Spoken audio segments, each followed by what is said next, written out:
Daphné Corrigan et Gilles Suffren d'être présents ce soir pour nous faire part de leur travail, puisqu'ils viennent dans le cadre d'un projet pédagogique dont Emmanuel Martin va vous parler.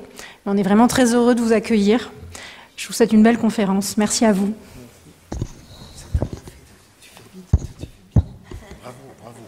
Bon, je parle du projet. Ce projet a été initié par Daniel Bossy, qui est là, et qui nous a fait le plaisir de venir, et Vincent Dufil, que vous verrez la semaine prochaine pour certains, puisque Vincent va venir animer un workshop dans l'atelier à partir de mardi prochain. Ce projet est né autour d'un projet d'exposition rétrospectif, on va dire, hein. C'est ça, un projet très ambitieux à Aix-en-Provence, un projet d'exposition de Gilles Dufresne et Daphné Corrigan au musée d'Aix. Et puis à la Tuilerie aussi, qui est un endroit qu'on a visité avec Guy Ménard et Françoise Sins au printemps dernier, et qui est un endroit assez magique, rempli d'histoire et de savoir, et tellement que Daniel Bossy a voulu en faire un lieu de formation. Un lieu où on travaille, un lieu où bientôt on apprend aussi. Donc voilà.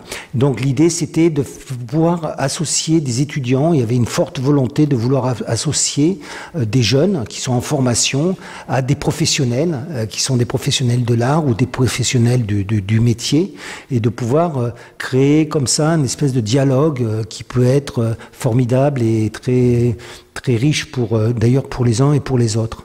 Donc voilà, merci à Daphné et Gilles d'être là, qui vont présenter leur travail, qui seront là demain pour commencer cette collaboration qui va permettre à un petit groupe d'étudiants de 4e année qui ont une forte implication dans le champ de la céramique, de pouvoir tout au long de l'année comme ça préparer une exposition, une manifestation, une exposition qui aura lieu à Gardanne et à Aix-en-Provence en juin prochain. Voilà, je vous souhaite une bonne conférence. Et je transmets les micros. Bonsoir, merci d'être là. Oula. Je voudrais dire, après le remerciement, que Gilles et moi, nous ne sommes pas des conférenciers, et qu'on va vous présenter un parcours d'à peu près 40 ans de céramique.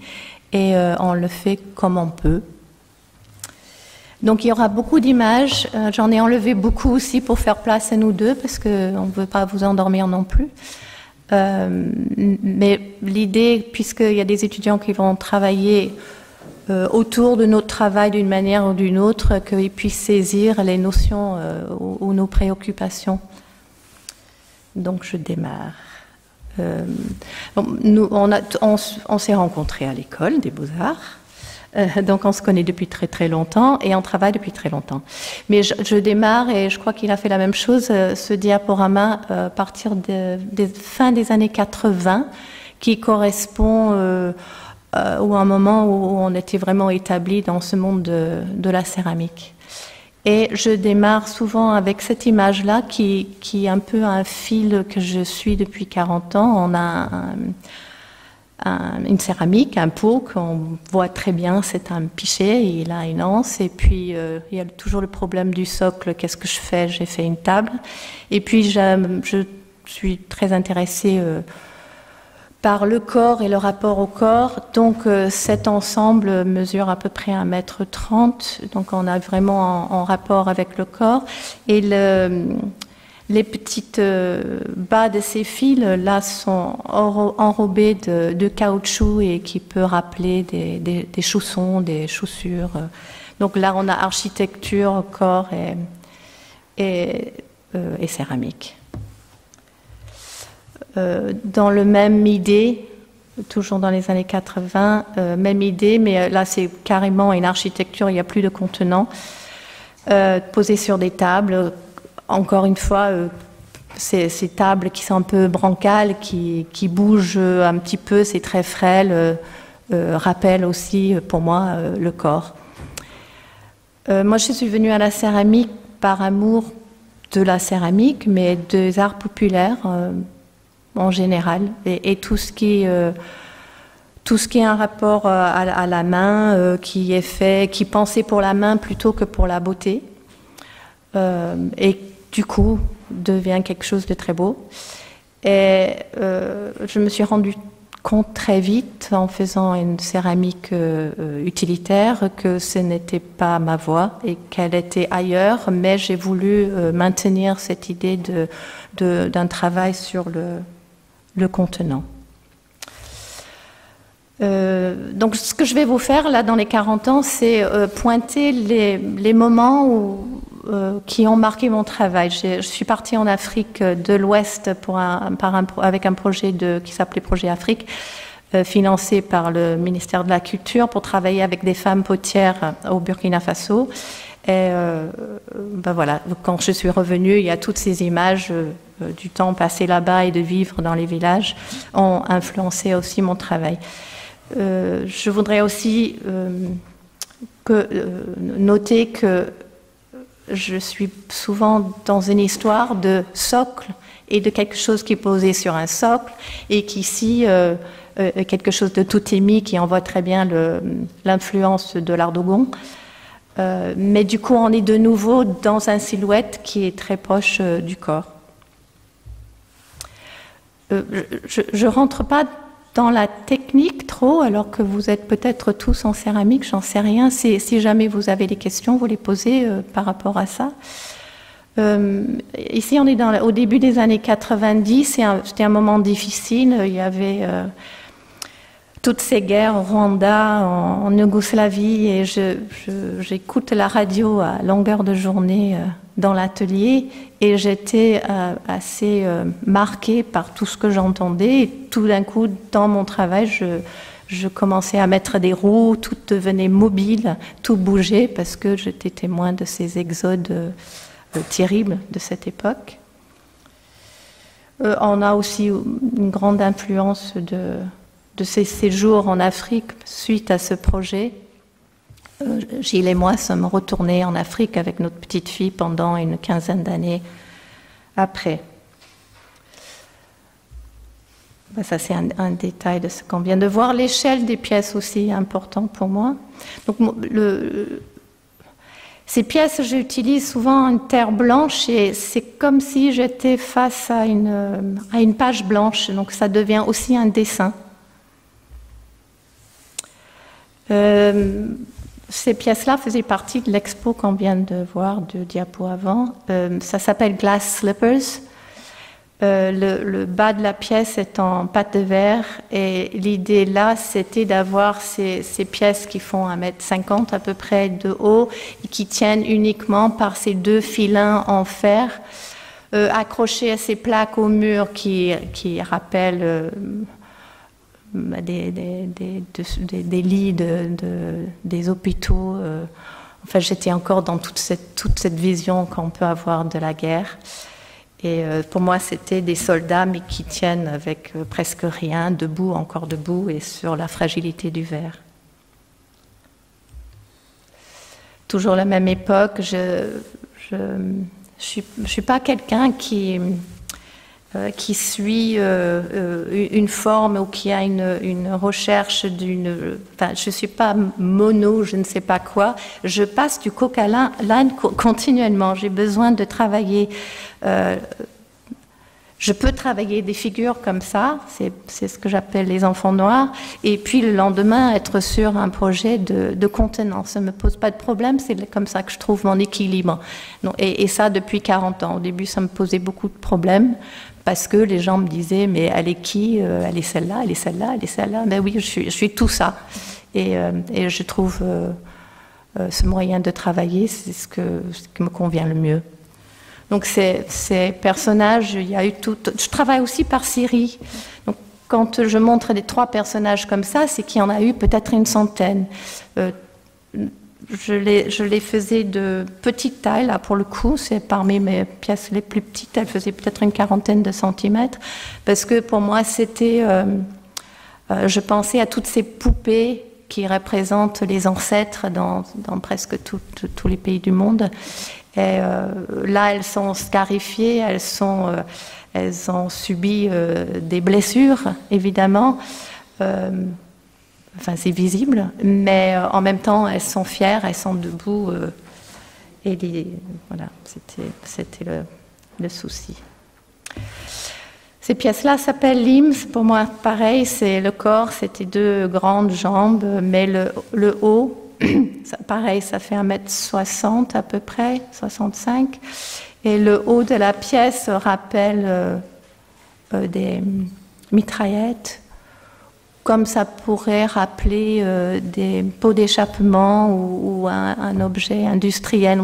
J'aimais bien ce mélange et fausser la lecture comme ça. Voilà, je disais que je pouvais passer à des contenants, c'est à peu près la même époque, début des années 90 à peu près. Pareil, le souci du socle, sur quoi on pose quelque chose. Donc le haut de la pièce est une pièce à double paroi qui peut contenir de l'eau, et je les ai faites pour contenir des fleurs. Ce sont donc des vases. Et une fois que les fleurs sont dans les vases, on arrive à 1m70, donc on est de nouveau à peu près à échelle humaine. Et juste une anecdote, quand j'ai présenté ces pièces à la galerie Sarver, qui était la galerie dans laquelle il fallait montrer son travail si on était céramiste à l'époque, et puis on se battait beaucoup pour que la céramique prenne place dans l'art contemporain, ce qui n'était pas évident. On était assez bannis. Et donc Daniel m'a dit, mais non, mais tu peux pas mettre ça avec les fleurs, mais ça, c'est de l'art. Donc j'ai pu insister lourdement parce que je trouvais que je les ai dessinées pour qu'elles portent des fleurs, et il fallait qu'elles portent ces fleurs. Et j'en suis fière. Des pieds. C'était aussi un projet, c'est des grands pieds, très grands pieds.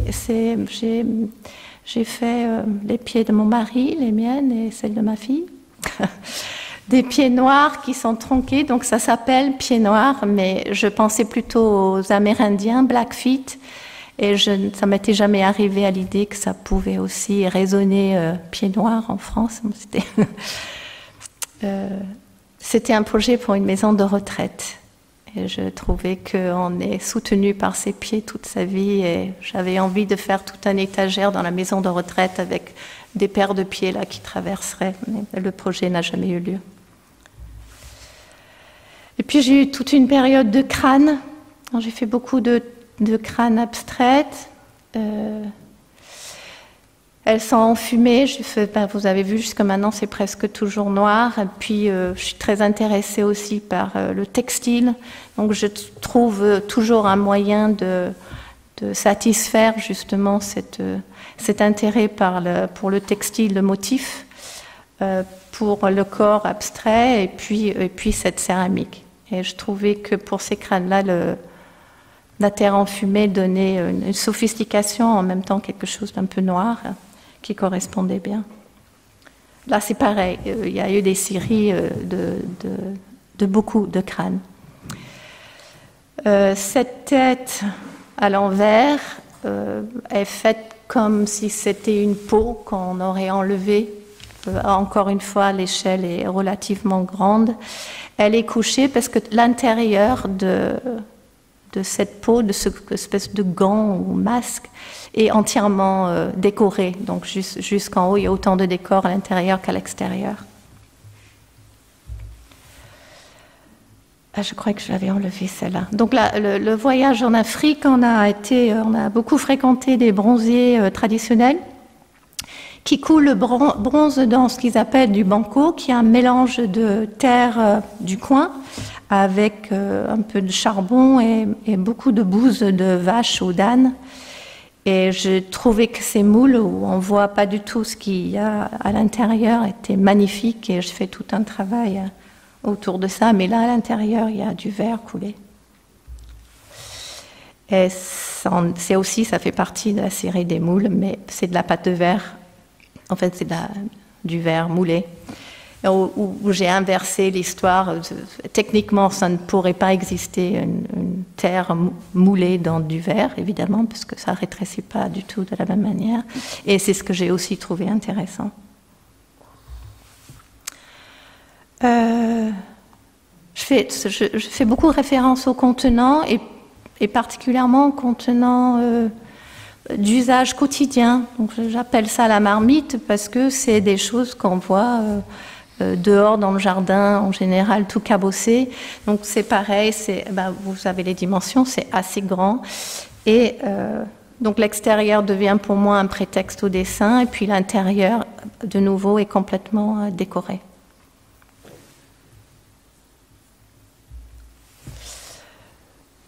Les mêmes années, c'est ça, j'appelle ça un ventre ou un creuset. Pareil, un double paroi à l'intérieur. Donc on est toujours dans cette histoire d'intérieur-extérieur.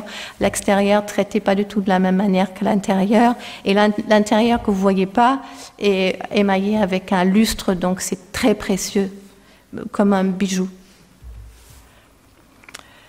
Là, j'ai pas mis la dimension, mais ce pichet mesure 1,15 m. C'est pareil. À cette époque, j'ai dit, c'était difficile de montrer la céramique ailleurs que dans des galeries spécialisées en céramique. C'était un vrai combat. Heureusement pour vous, ça change complètement aujourd'hui. Mais ma manière de dire, c'est regarder la céramique comme elle est belle et elle peut être n'importe où. C'était de la surdimensionner ou de beaucoup jouer avec les attributs, les becs, les anses et de les exagérer. Tout ce travail-là a mené donc carrément à quelque chose de beaucoup plus figuratif. J'ai fait toute une série de robes. Donc si je plaçais ma tête, si mon corps était derrière, ma tête arrive là où elle doit arriver pour une robe. Donc elle est très grande. Elle fait référence aussi au burqa. C'est la raison pour laquelle je l'ai faite noire, très sombre, mais pareil, les intérieurs étaient soit décorés, ou bien dans ce cas, les roses en cristal, en pâte de verre, leurs tiges à l'intérieur faisaient comme des petits néons, quelque chose de beaucoup plus sophistiqué, mais en même temps un peu agressif.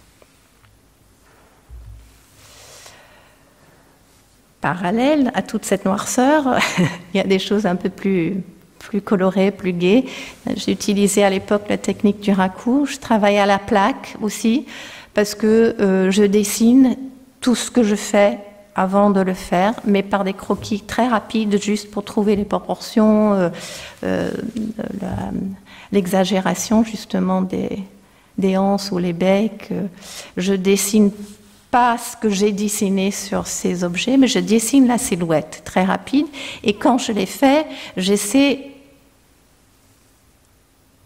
que l'objet même garde cette même spontanéité. Donc c'était important que rien soit symétrique, que ça soit vraiment comme un dessin à main levée. Et la technique de la plaque me permettait ça. Et pareil, la surface, je relis la base, encore une fois, le socle avec le pichet, pareil, elles font à peu près 1,50 m et liées par le dessin. Je vais passer un peu plus vite, peut-être. Je tenais aussi à cette époque à faire des bols. C'est des bols qui sont un peu grands, ils font 40 cm, mais c'est quand même un bol, ça ressemble à un bol, c'est en même temps des dessins. Et souvent dans les expositions, je faisais une grande ligne de 5 mètres à peu près qu'avec des bols en scierie, et c'était l'introduction de l'exposition. Elle est floue, alors je passe ces 3 crânes dans une scierie plus grande, là c'est pareil. Presque grotesque. Je commençais à quitter la technique de la plaque pour aller vers le colombin pour avoir une surface beaucoup plus vibrant, plus organique. Et tout ce qui suivra sera donc avec cette technique et des peaux beaucoup plus modelées. Là, ça vous donne une petite idée de l'échelle des pièces. Les 2 pièces un peu comme des mamelles sont remplies de cire d'abeille. Il s'appelle Preserved Spaces. Là, c'est dans un autre contexte, en galerie, comme les choses peuvent changer. Les bouées aussi, je viens de les montrer cette année, donc je ressors parfois les pièces. Puis je m'intéresse beaucoup aussi à la peinture corporelle, à tous ces peuples qui se peignent le corps quotidiennement ou alors pour des cérémonies. Et bon, celle-là s'appelle Selknam, c'est un pays du sud de l'Argentine. Mais ça peut aussi être sur des petites pièces. Donc je regarde beaucoup ça et je le remets d'une manière ou d'une autre dans mon travail.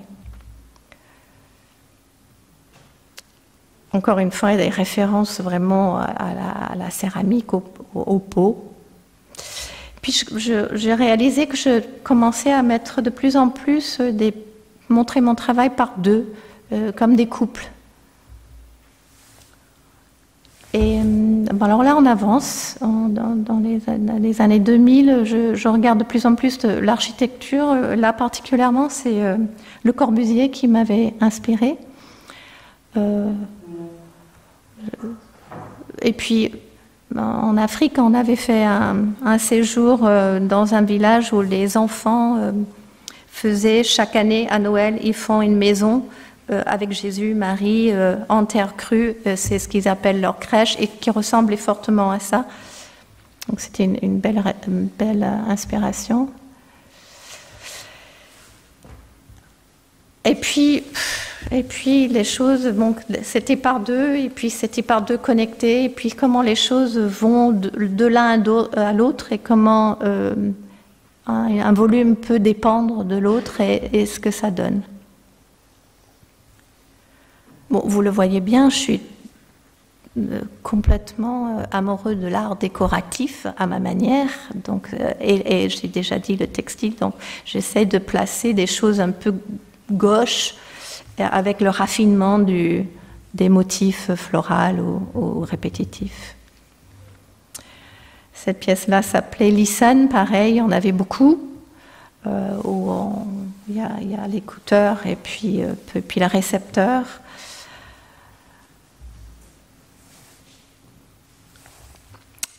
Ça, c'est une série que je continue encore, ça fait 10 ans, ça s'appelle Carriers. Je pense beaucoup à toutes ces femmes qui portent en Inde, en Afrique, enfin partout dans le monde, ces poids énormes sur la tête. Et puis la relation qu'il peut y avoir en montrant justement plusieurs pièces. Et encore une fois, ce ne sont pas des petites pièces, c'est des grandes pièces qui mesurent 1,20 m à peu près, celle-là. Et la relation entre, et qu'est-ce qui se passe, l'espace entre, et la tension qu'il peut y avoir. Tête à tête.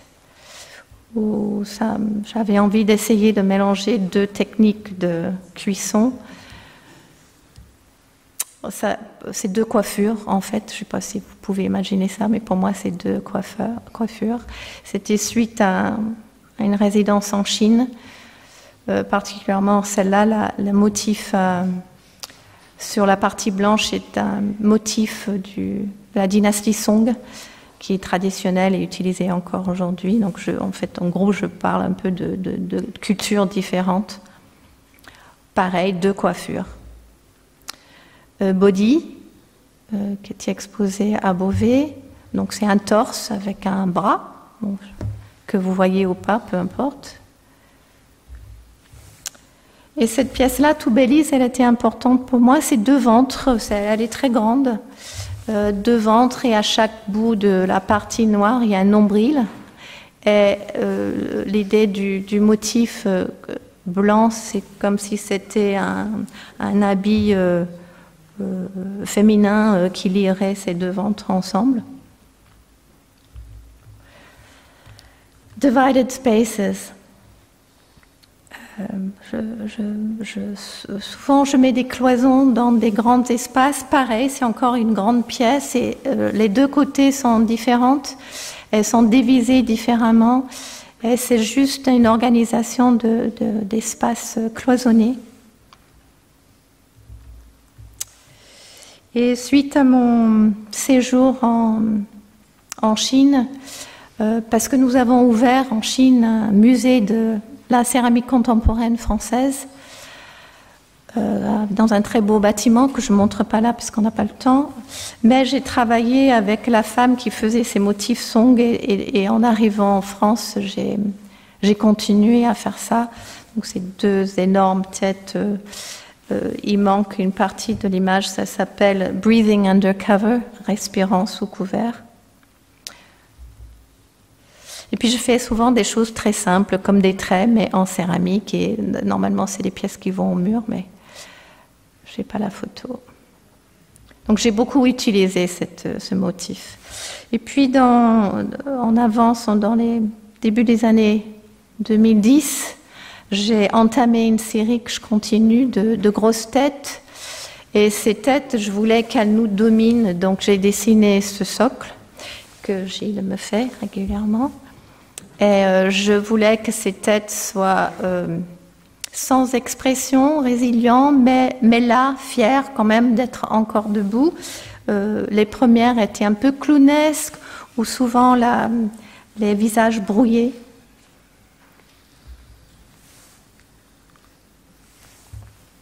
C'est les deux premières. Ça, c'est une plus récente.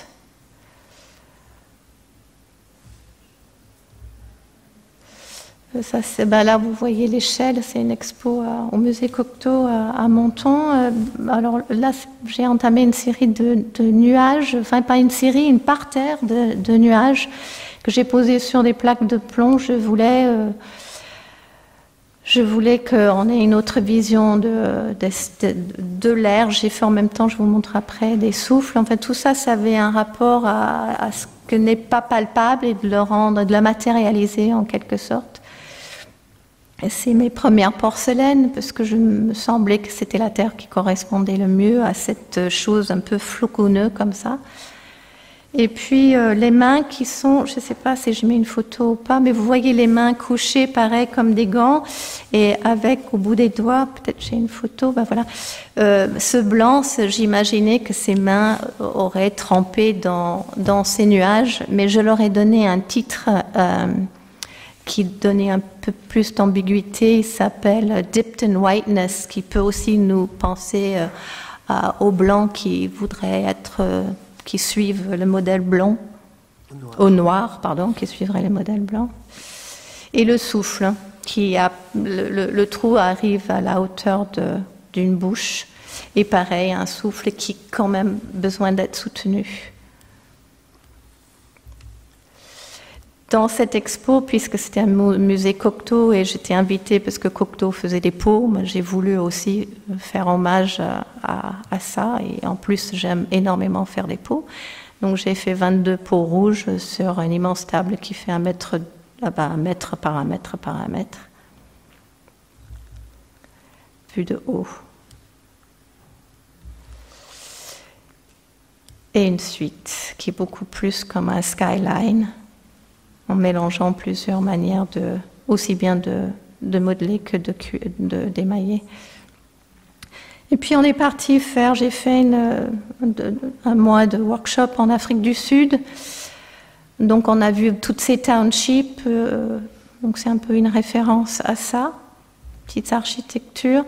Et puis les pièces blanches font référence à, je pense que j'en ai mis une, plutôt à les gated communities, qui sont ces communautés entièrement fermées où la population noire vient le matin pour jardiner, nettoyer, laver, et qui partent le soir. Et quand on arrive, quand on est venu nous chercher à l'aéroport, quand on nous a emmenés dans notre lieu de résidence qui était dans une de ces communautés, il fallait montrer patte blanche, je crois qu'il fallait mettre les empreintes. Enfin, tout ça, ça m'a beaucoup marqué et voilà le résultat ensuite. Encore des espaces divisés, mais sur une pièce murale, donc on est un peu entre la piscine, le tableau et un objet un peu insolite. Une coiffure, je surveille l'heure.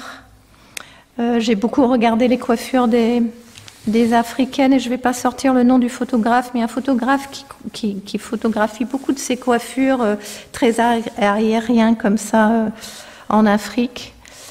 Et j'ai commencé entre ça comme référence, et puis quand on est au téléphone et qu'on gribouille, des gribouillages.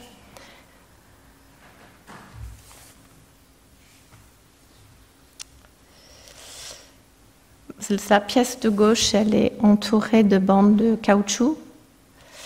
Et puis à droite, ben justement, on est en anglais, on dit scribble. Scribble, c'est un passe-temps. Et puis, on a de nouveau fait une autre résidence en Chine où on avait la possibilité de faire toute cette porcelaine qu'on ne fait pas tellement dans nos propres ateliers. Et en allant à l'atelier tous les matins, il y avait énormément de bâtiments en construction avec des échafaudages absolument incroyables. Et puis ces nuages qui passaient, j'ai fait une série d'échafaudages avec nuages. Bon, étant américaine, en plus de Pennsylvanie, je vivais dans un endroit où il y avait beaucoup de bâtiments industriels aussi, agricoles. Donc tout ça, c'est des références à tout ça. Ce sont parmi mes plus petites pièces, des petites architectures.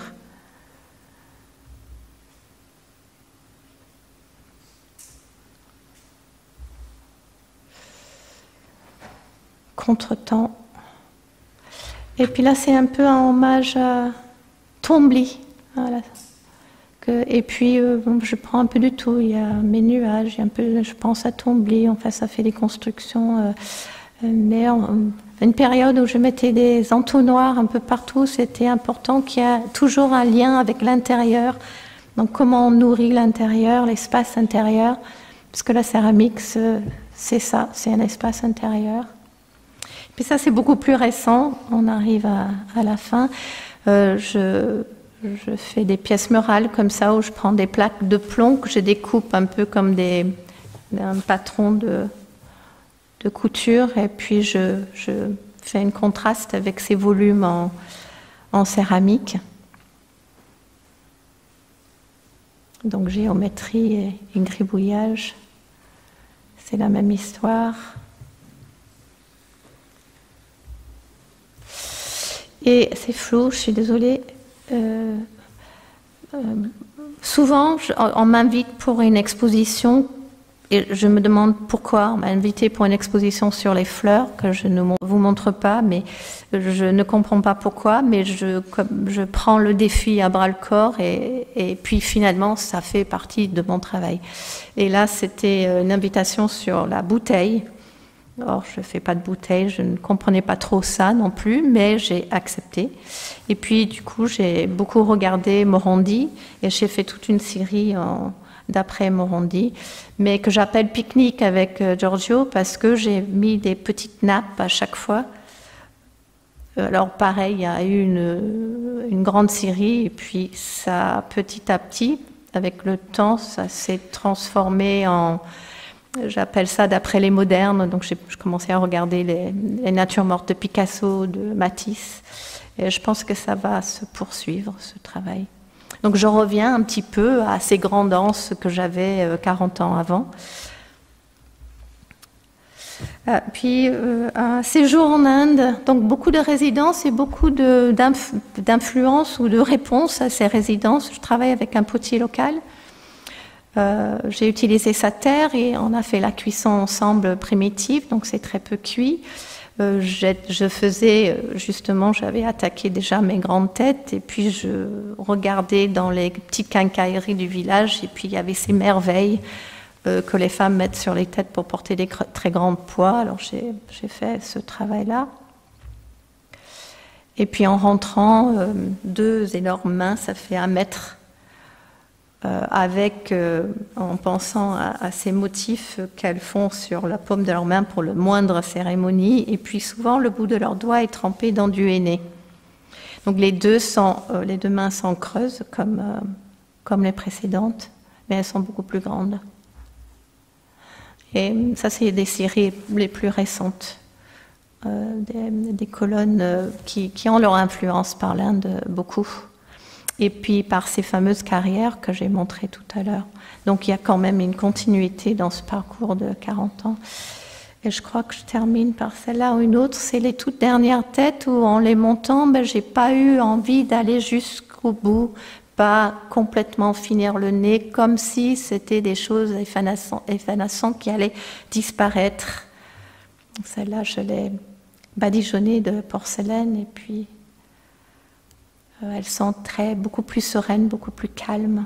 Non, respiration, c'est de plus en plus simple. C'est 2 grands cylindres de 1 mètre de haut, complètement pincés pour que ça vibre et qu'on sente une respiration. C'était pendant le Covid, c'est le Covid qui a inspiré ça. Mais à l'intérieur, on a ce jaune un petit peu presque dangereux, un jaune qui pourrait être de l'uranium ou je ne sais pas quoi. Donc des pièces très calmes. Et je vous passe la main à Gilles. Merci.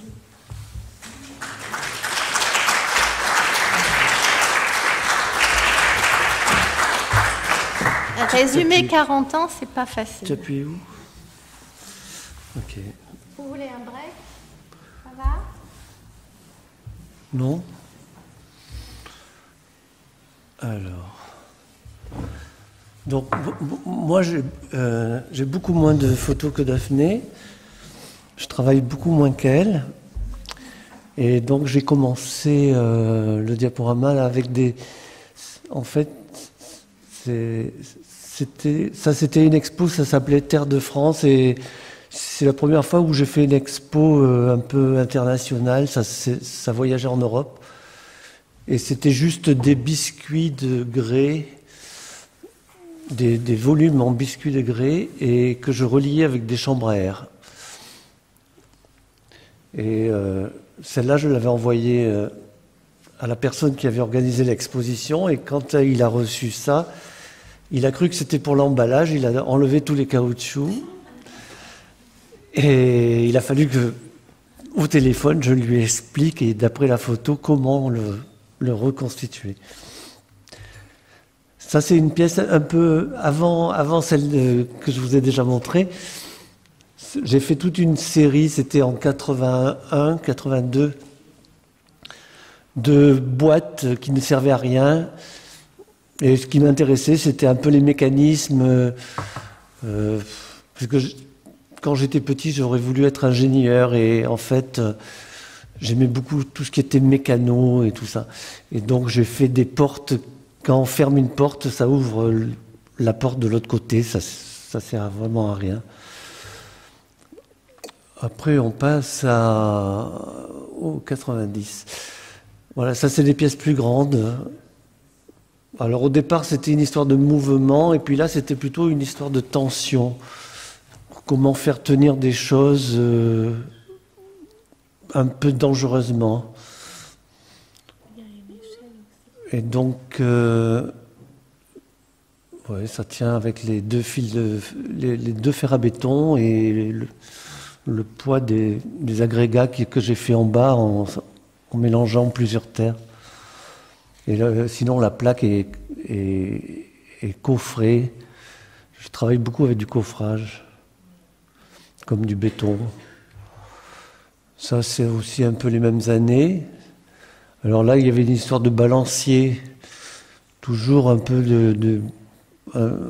donner l'illusion que ça peut bouger, le mouvement, la fragilité aussi.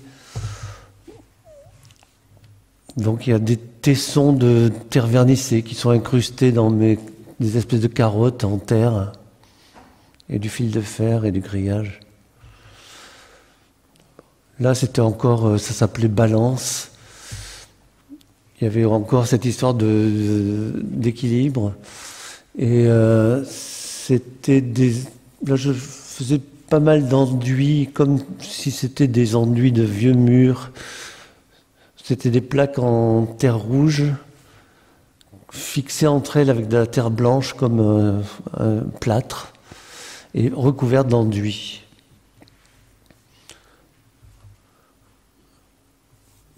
Voilà, ça s'appelle l'équilibre, hein. C'est toujours du fer avec de la terre et des tessons, de la chamotte. Alors ça, c'est en 95. J'appelais ça les terres debout. Alors ça, c'est grand, ça fait 1,70 m avec le fer. Et puis quand on le touche, ça se met à bouger et c'est un peu comme des danseurs. Et donc il y avait il y a eu beaucoup de différentes positions. Ça fait un peu un homme qui marche, l'autre c'était plutôt un homme qui danse. Et c'est coffré. Alors ça faisait 3 mètres ou 4 mètres de long. Et ça tenait par l'opération du Saint-Esprit un peu. Parce que si on commençait à bouger un bout, il y a tout qui se mettait à bouger. Et ça, c'est fait au Colomba. C'était un peu on revenait d'Afrique, donc j'utilisais vraiment cette technique qu'ils ont pour construire leur peau, et puis un peu plus sauvage, quoi, un peu comme quand ils font leur maison en terre aussi. Après, j'ai appuyé avec des tôles. C'est toujours faire tenir des choses qui ne devraient pas tenir debout. Comment les faire tenir, la relation entre des éléments, des fois différents, des fois semblables. Mais ce qui m'intéresse, c'est un peu le côté fragile, le côté... l'espace qui se crée entre les deux volumes, parce que je fais pratiquement jamais une pièce en un seul volume. Depuis le début, c'est toujours une association de plusieurs éléments. Là, c'est la tôle du milieu qui soutient ces deux espèces de gros boudins en terre. Donc ça, c'est quoi, 98. Ça, c'était une série, j'appelais ça Équilibre au cerceau. Bon, c'est toujours un peu le même principe, hein. Et c'est coffré, et puis monté un peu au colombin entre les deux parties coffrées, le triangle. Ça, c'est aussi coffré. Et la partie de dessous est faite au colombin. Donc ça, c'est un peu plus grand, ça fait 3 mètres peut-être de long. Ça, c'est les maquettes.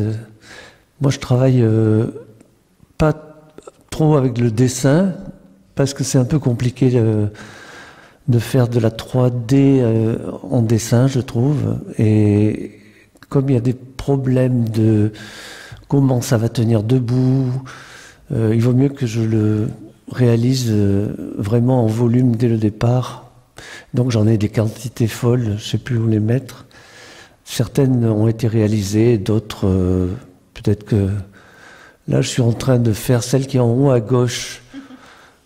Je ne sais pas si vous la voyez, l'extrême gauche en haut.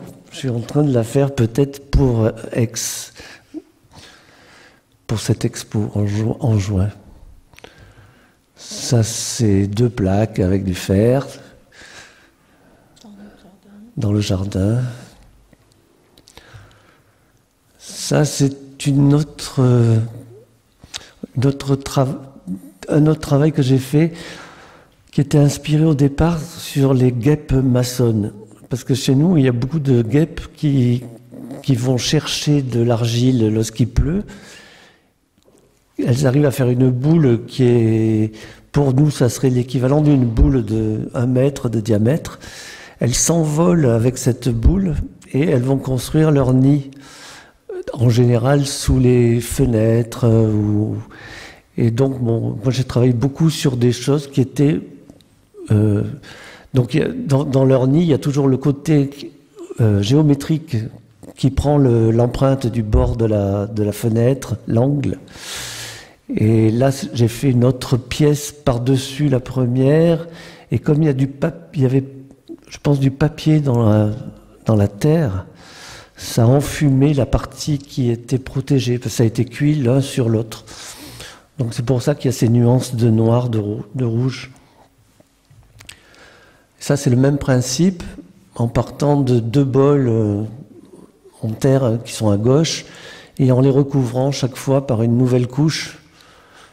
Bon, là, je me suis arrêté à 4 couches.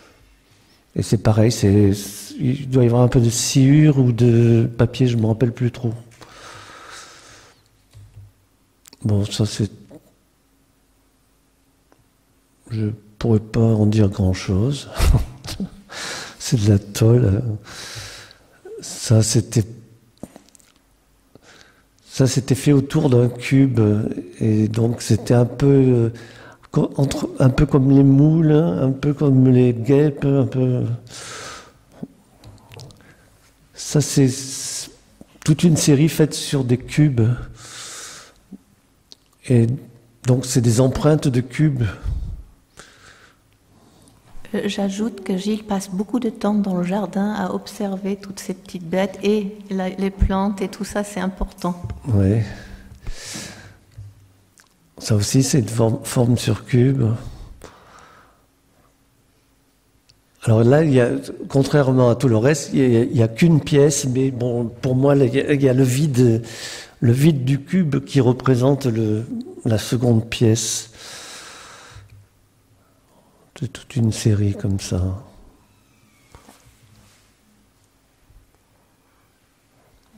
Et puis, ce qui m'intéresse, c'est les contrastes aussi entre les côtés très géométriques et très raides, et puis les côtés un peu cotonneux de l'autre côté, quoi. Cet été, on a fait une expo dans un vieux presbytère et j'ai ressorti ces pièces qui sont assez anciennes, quoi, qui ont 15 ans. Parce qu'il y a l'étagère. Oui, parce que dans cette pièce, il y avait cette étagère et ce cube, en fait. Donc c'était un rapport, ça m'a fait penser à mes vieilles pièces et donc je les ai mises dans cette salle. Ça, c'est des cubes. Alors toujours par 2. Là, ils sont collés. Là, ils tiennent avec un fil de fer. Et ça, c'est cuit dans un four à bois à la borne. Ça, c'est tout petit. J'appelle ça ressort. Ça aussi, c'est comme un ressort. Il y a les 2 plaques qui tiennent avec cette tige en métal. Et ça fait un dessin dans l'espace. Et c'est de la terre posée sur des plaques de terre aussi. Des plaques de fer. Ça, c'est les relations entre deux formes qui tiennent toujours avec des fils de fer. Ça, c'est plus grand. Ça, c'est en Chine, le musée chinois. Là, il y a la même technique que quand j'ai fait les trucs avec les guêpes maçonnes, à part que je suis parti d'une tête de soldat de l'armée enterrée qui avait à côté de l'endroit où on était et que j'ai recouvert avec 1, 2, 3, 4 couches de terre. Et puis il y a des tessons de porcelaine et de tout là-dedans. Là, il y a une empreinte.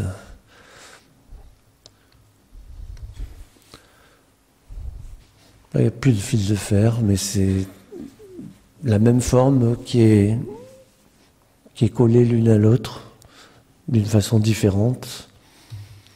Là, c'est pareil.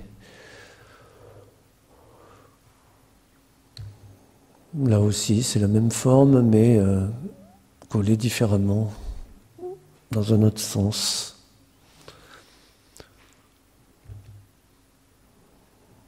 Là aussi, c'est la même forme. Bon, j'ai pas grand-chose à dire dans tout ça, hein.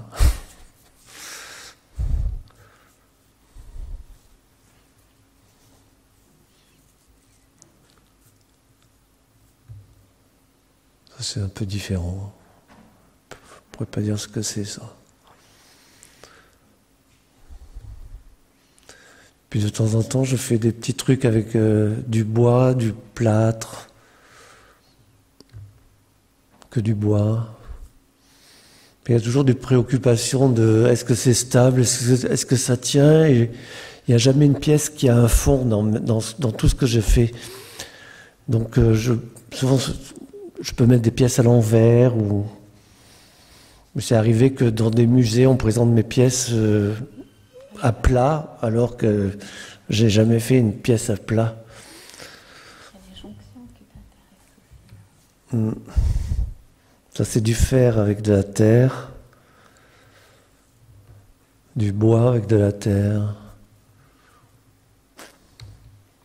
du fer avec de la terre.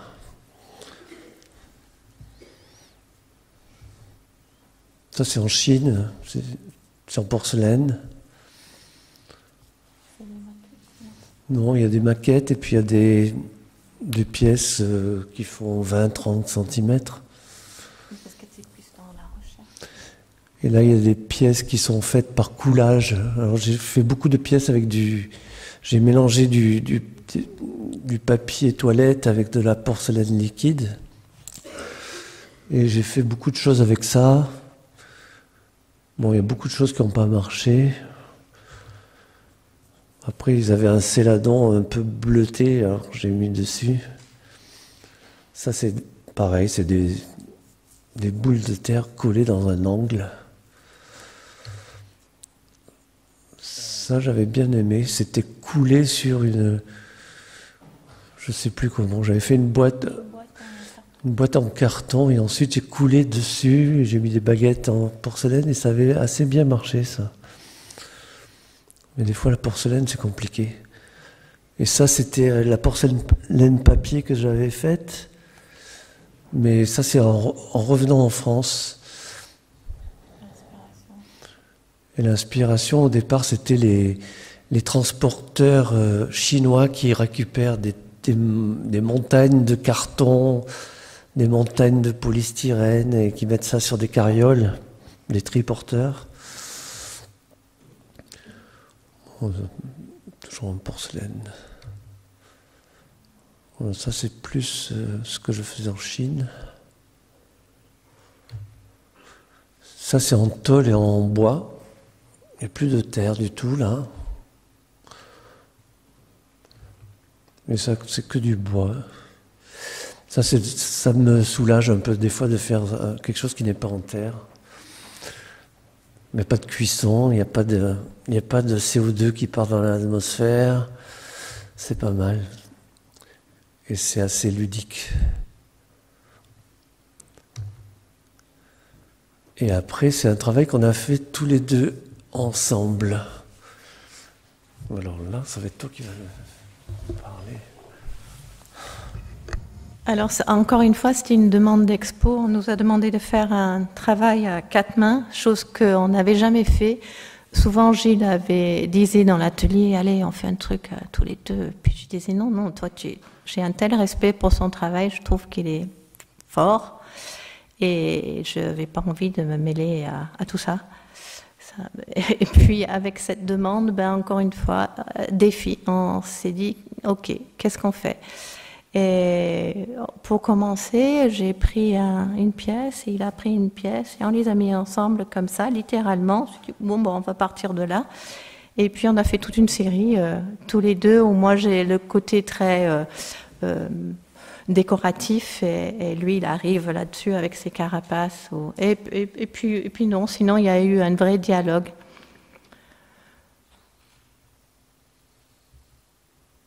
Ce qui était un travail qui n'était pas du tout évident dans un premier temps, puis on s'est pris au jeu.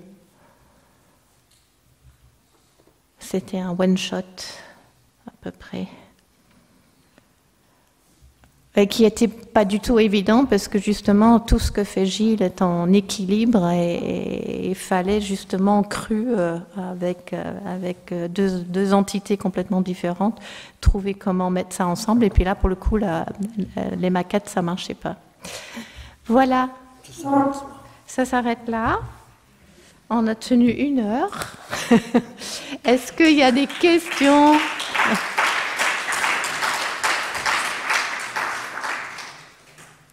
Est-ce que vous voulez savoir? Je ne sais pas.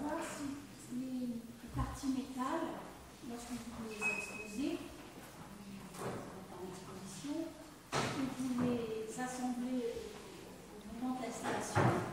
Parce que pour le transport, ça doit être difficile. C'est pour toi. C'est quoi la question? Eh ben, quand tu transportes toutes tes pièces métal et terre, en fait, ça se défait. Ça se démonte. Certaines se démontent, la plupart non. Toutes les terres debout, par exemple, je les transporte avec la tige. Non, toutes les grosses, à part les 2 dans le jardin, les 2 plaques qui ont 2 tiges, là, toutes les autres sont... Et en fait, il construit, et il a la pièce, Oui. et il les pose sur une espèce de palette, il construit pour les bloquer, pour transporter. qui fait une petite sculpture en plus. Mais... D'accord, bien sûr, bien sûr. Non, mais c'est par rapport au volume. Eh oui, c'est ça. Fer, je me disais peut-être que le fer est à part et il est mis au moment de l'installation. Pour certaines, oui, et d'autres, non. Oui, oui, ben, je comprends. Mais c'est vrai que c'est un vrai problème J'ai pour fait les céramistes. une fois démontable pour une commande du FNAC, non, Du CNA. du KNAP. Il fallait que ça rentre dans des caisses. Donc oui, il a oui, fallu oui. que je fasse démontable. Mais c'est assez compliqué parce que la tige, il ne faut pas qu'elle tourne, il ne faut pas qu'elle... Brille. Donc Oui, oui. pratiquement c'est impossible, quoi. En tout cas, vous êtes obligé d'aller sur le site pour installer vos pièces. D'où ça vient, ça? C'est C'est toujours la déroutant. même dame. Ah, pardon. C'est moi qui... Oui, oui. Qui Oui, en monopolise. général, c'est mieux si c'est moi qui les installe, oui. Oui, c'est mieux. Mais même les petites, là, les formes sur cube, il vaut mieux qu'ils y soient, sinon ils les mettent à plat. Alors moi, il faut absolument pas que ça soit à plat, hein. Il faut toujours qu'il y ait Oui, un petit déséquilibre ou une pointe qui le soulève ou quelque chose comme ça, quoi. Et ensuite, au niveau de la Chine, c'était à quel endroit le musée d'art C'est à contemporain? 80 km de Xi'an. Donc on était vraiment à côté de l'armée de terre cuite. Oui, c'est pas Fuping. C'est pas... Oui. C'est Fuping, C'est bien sûr. Fuping, ah, voilà. Oui, oui, c'est Ah, mais Fuping. je me disais, Oui, oui, on a eu... Enfin, c'est une conférence en soi, ça. oui, oui. Parce que ce musée, c'était un poème. Oui, oui, Mais on y est arrivé. très bien. Félicitations. Vous êtes allé? Non, non, non, Ah. non, mais je connais. Enfin, j'en ai entendu parler. Ouais. Et sinon, au niveau cuisson, vous cuissez. Il faut des grands fours puisque vous avez des grandes pièces. Ou est-ce qu'elles sont. Non, on a un grand four. Enfin, on a un four. Mais au début, non. Quand il faisait les grandes pièces, on Bah, n'avait pas un très grand four. C'est pour ça que je pense que Oui, ça mais ça pouvait fait, contribuer à l'idée de deux et connectés, peut-être, je ne sais pas. Non, non, non. Ça, c'est obsessionnel, ça. Non. Oui, c'est vrai. Mais moi, j'ai été invitée pour représenter la France pour les Jeux Olympiques, un parc de sculpture. Et on avait un four de 350 litres. Oui, mais il était haut quand même. Oui, mais et donc je me disais, je vais aller cuire chez quelqu'un, il fallait que je trouve. Puis après, je me suis dit, non, la logique, c'est utiliser cet argent et de construire un autre four, ce qu'on a fait. Donc on a un four qui est modulable, il fait 60 de haut, mais on peut ajouter de nouveau 40 ou 50 cm de mur 1,15 autour m. et arriver à 1,15 m. Pas mal. Mais en céramique, tout est un problème, mais il y a toujours des solutions. Voilà. Exactement. Ouais. Ben voilà. Et sinon, au niveau température, c'est pas très haut quand même, si. Maximum, on cuit à 1220 pour les porcelaines. C'est déjà sous-cuit pour la porcelaine parce qu'il y a trop de déformations. Et puis, oui, quand on ne connaît pas la porcelaine, d'ailleurs, on devrait venir à Limoges faire un stage. Et sinon, on cuit à peu près en 150. Et pendant toute la première période, tout ce qu'on a montré au début chacun, on était à 1020 à peu près. C'est ça, oui. Mais on est très content d'arriver un peu plus haut, parce que c'est quand même plus solide. Ben oui.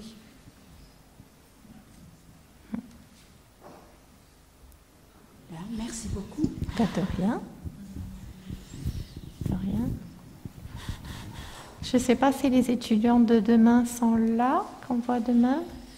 Je ne sais pas. Parce que l'idée, justement, c'est d'avoir pris note de certaines choses qui nous préoccupent, nous, et puis peut-être vous greffez là-dessus. Ça peut être une piste de travail. Voilà. Eh bien, merci.